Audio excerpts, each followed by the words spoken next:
Aloha, my Ohana, and I apologize again for not doing a video for like over a week, but I am making this live video today, even though I am busy packing up to move out of here to my next destination. I wanted to let you know what's been going on, basically, in a nutshell, and why I'm moving. So, last 2 weeks I've been here in Blanco, Texas. I'm trying to get used to saying Blanco instead of Blanco. Anyway, so woofing here. If you see my other videos, you know what woofing is. If you don't, then I'm not going to explain it because I want to keep this video short. So, if you want to know, then ask in a comment below and I will explain it later. Anyway, so ended up not being a good fit here for two reasons. One was financial.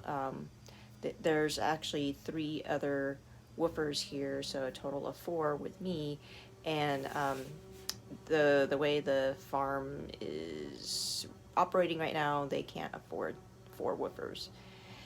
So, and I was the last one here, so you know how that goes.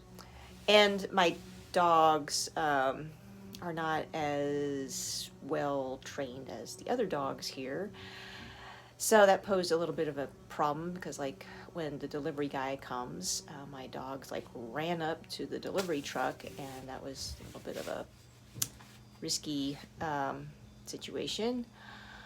And the barking, yeah, we've got like 6 dogs on the property, and of course, one of my dogs barks the most, and yeah, he does listen to me otherwise, but to get him to stop barking is hard because he's a cattle herder, so that's like in his genes to bark at anything that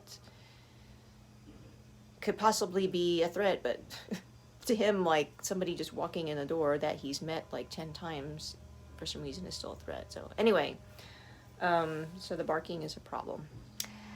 Anyway, so I was looking at other farms to woof at, and I happened to ask another woofer about this one that I was going to go to in Arizona to see what their experience was, because I saw that they had been there before, and they basically told me that it wasn't that great, but if I was only going to be there for like 2 weeks, then it would be okay, but nothing that long term.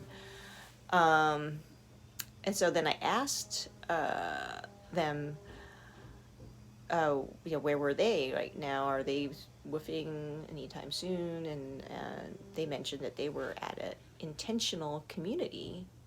And I'm like, I've seen that, but I never like understood what that was. So they took the time to explain that to me, and it was like, okay, this is like better than woofing because it's basically what I want to do. So if you looked at my other videos where I talk about my husband and I, my late husband now, wanted to get a piece of land and grow our own food, raise our own, meat and eggs and fish, and be as self-sustainable as possible to lower our costs and to live a healthier lifestyle and spend all our day enjoying the outdoors as much as possible by working the land and raising the livestock and all that,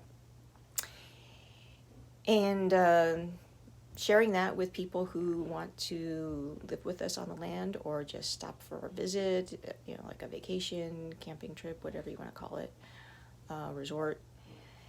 And so that's what these intentional communities are, where, and they vary. Some of them, like, everyone works together, and so any income that comes in is shared among everyone. So it goes to pay for electricity, water, but also for their food and basic needs. And some others are only for a free room and board, but not everything. and some you pay rent, some of them it's work exchange, some of them are faith-based, some of them are not, some of them are like open to any faith. So I actually looked at 12 of them so far. This is my list. 1, 2, 3, 4 of them are like either not open for me to come visit there, or it's not like the situation that I want. Like one requires $500 in rent per month, and they don't allow dogs. So I'm finding the dog situation is really making it hard for me, because a lot of these places won't allow pets at all, or if they do, they allow one pet. And I have 2 dogs, so I'm looking at rehoming them again. But in the meanwhile, if I go somewhere where they don't allow dogs, I'm going to use rover.com again to have a dog sitter sit them. So of course that's going to cost me somewhere from $30 to $60 a night. So we'll see. And I've been in touch with some of these intentional communities. They're so nice. The ones that I've talked to, they're so nice. So you've got to go to ic.org if you want to understand what I'm talking about. So that's one of the places where you can find intentional communities listed. And then there's another one called Nurturing Communities Network. I forget what their website is, but just look up that and you'll find it. And there's another one called ecovillage.org, I believe, or .com. And they're basically all the same kind of things, just some call themselves eco-villages, some of them call themselves intentional communities. So I've found a few here in Texas that I'm actually going to go visit.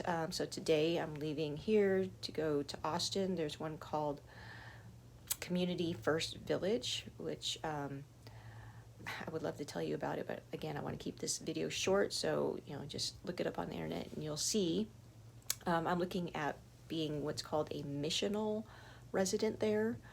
And then in Waco, Texas, which is then another hour north of that, is a community where I could possibly live on the premises of what's like a community house. It's called Good Neighbor House. Again, look it up and you'll get all the details. And that's through a Mennonite church there. It's associated with that. And Joe has been talking with me and telling me all about it and looking into other things that I could be involved in, because there I would have to pay rent, but very, very low. So he's also looking at opportunities where I could work part-time in the area to supplement the income that I get through my wellness ministry, the YouTube channel, and the one-on-one consultations I do on wellness and technology tutoring. If you want to know more about that, go to my website, which is bit.ly/Aloha Jedi. I will have it linked in the description below.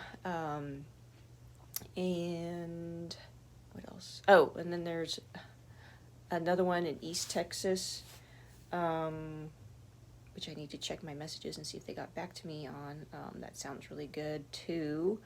That's called Imladris Eco Village. And then there's one in Georgia called, and I always have a hard time pronouncing this word, Koinonia Farm in Americus, Georgia. And Joe from the Hope Fellowship in Waco knows about them and has a very don't want to say close relationship, but he knows them very well. So I feel really good about that. However, it's pretty far. It's in Georgia. Well, I mean, it's doable, 3-day drive about. And that one right now, it's between that one and the other one in Ladris that I think will provide most of what I'm looking for. Because some of these, like if you get sick, the community, rallies around you and is there to help you, bring you to doctor's appointments, or if you go to the hospital, they'll visit you, and when you get out of the hospital, they'll help you with your needs. I mean, they're basically your family, and even to the point of dying, that they'll help with your cremation and whatever needs are needed at end of life. So because everyone does the same for each other, so it is a true family in a sense. So, and being that I don't have any immediate family anymore, except for like in-laws and then people that are in like Europe, I'm really looking for a family type of community that will be there through the ups and downs for each other. So that's all I want to share right now. Please, comment with your questions, suggestions. If you know somebody that wants a guard dog or a companion dog, both of my dogs, you can see them in past videos. They are over 11 years old, but they're in pretty good shape, considering. So a lot of people have said they love my dogs, but they're like, oh, but they're older, and so eventually they're gonna have health issues, and then they don't want to deal with the vet bills and dealing with the death of a pet.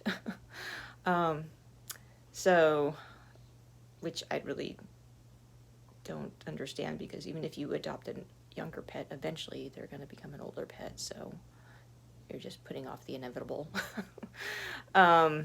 But I know that God will work things out for the good of my dogs and for me and for the greater good. So I'm going to keep on searching, and thankfully I do have some savings, so I'm tapping into that and having faith that God will restore it when the time is needed. So I no longer have fear of running out of money or fear of anything, because I know that my Heavenly Father is with me. The Holy Spirit is guiding me as long as I am true to my Lord. And I've been reading from the Bible every day, and praying and meditating to receive that peace and comfort and guidance from God. So I gotta go. Thank you for listening and watching, and for your kind words and support and suggestions. And I will make time tomorrow to look at your comments and reply.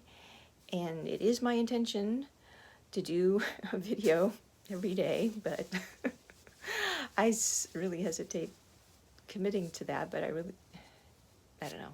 I need to. I really need to let you guys know what I'm learning every day, so you can learn too, and that way I can learn from you as well when you comment or contact me. So mahalo, and have a blessed day. May you feel God's presence in your life each and every moment.